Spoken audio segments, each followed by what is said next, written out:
অক্ষয় তৃতীয়া। অক্ষয় তৃতীয়া শব্দটি দুটি শব্দ দিয়ে তৈরি, অক্ষয় এবং তৃতীয়া। অক্ষয় শব্দটির অর্থ হল যার কোনো ক্ষয় নেই।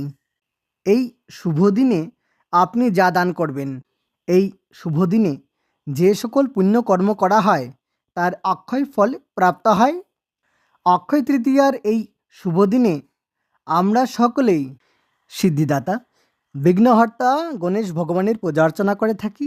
এই দিনে ব্যবসা প্রতিষ্ঠানে হালখাতা করা হয়। প্রতি বছর বৈশাখ মাসের শুক্লপক্ষের তৃতীয়া তিথিতে পালিত হয় অক্ষয় তৃতীয়া। নমস্কার।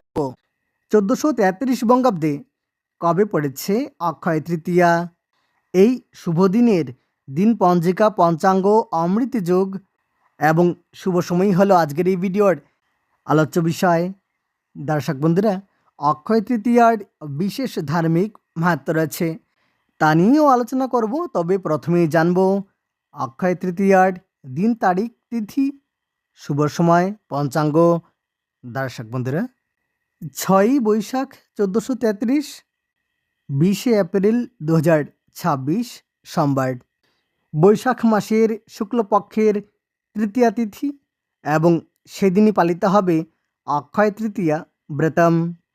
তৃতীয়া তিথি থাকবে সকাল 10টা 52 মিনিট 13 সেকেন্ড পর্যন্ত। কৃত্তিকা নক্ষত্র থাকবে সকাল 7টা 49 মিনিট 50 সেকেন্ড পর্যন্ত। তারপর রোহিণী নক্ষত্র। সৌভাগ্য যোগ থাকবে রাত্রি 7টা 50 মিনিট পর্যন্ত। আর গড়করণ থাকবে সকাল 10টা 52 মিনিট 13 সেকেন্ড পর্যন্ত। সকাল 10টা 52 মিনিট 13 সেকেন্ডের মধ্যে অক্ষয় তৃতীয়া ব্রতম। স্নানদানে অক্ষয় পুণ্যফলম, অর্থাৎ স্নানদানে অক্ষয় পুণ্যফল প্রাপ্ত হয়। শৈত্যযুগেদ্যাহ স্নানদানাদি অনধ্যায়। ভোজ্য সহিত জলপূর্ণ ঘট দানে সূর্যলোক গমনম ফলম, অর্থাৎ ভোজ্য সহিত জলপূর্ণ ঘট দানে সূর্যলোক গমনের ফল প্রাপ্ত হয়। সেই সঙ্গে এই দিনে শিব, গঙ্গা, কৈলাস, হিমালয় এবং ভাগীরথ পূজা, ভগবান শ্রী শ্রীকৃষ্ণের চন্দনযাত্রা, শ্রী শ্রী ধূমাবতী দেবীর আবির্ভাব, শ্রী শ্রী পরশুরাম জয়ন্তী, শ্রী শ্রী পরশুরাম দেবের আবির্ভাব, কেদার বদ্রী যাত্রা এবং সকাল 7টা 49 মিনিট 50 সেকেন্ড গতে সকাল 10টা 52 মিনিট 13 সেকেন্ডের মধ্যে রোহিণী নক্ষত্রযুক্তাম বৈশাখী শুক্লা তৃতীয়ায়াম স্নানদানাদ অক্ষয় ও অনন্ত পুণ্য প্রাপ্তিফলম। এই দিনে অমৃত যোগ থাকবে সকাল 6টা 45 মিনিট পর্যন্ত। আবার সকাল 10টা 14 মিনিট থেকে দুপুর 12টা 51 মিনিট পর্যন্ত থাকবে অমৃত যোগ। সকাল 6টা 51 মিনিট থেকে সকাল 8টা 26 মিনিট 3 সেকেন্ড পর্যন্ত থাকবে কালবেলা। সকাল 10টা 52 মিনিট 13 সেকেন্ডের মধ্যে পটল তৎপর মূলক বক্ষণ নিষেধ। এবার জানব শুভকর্ম।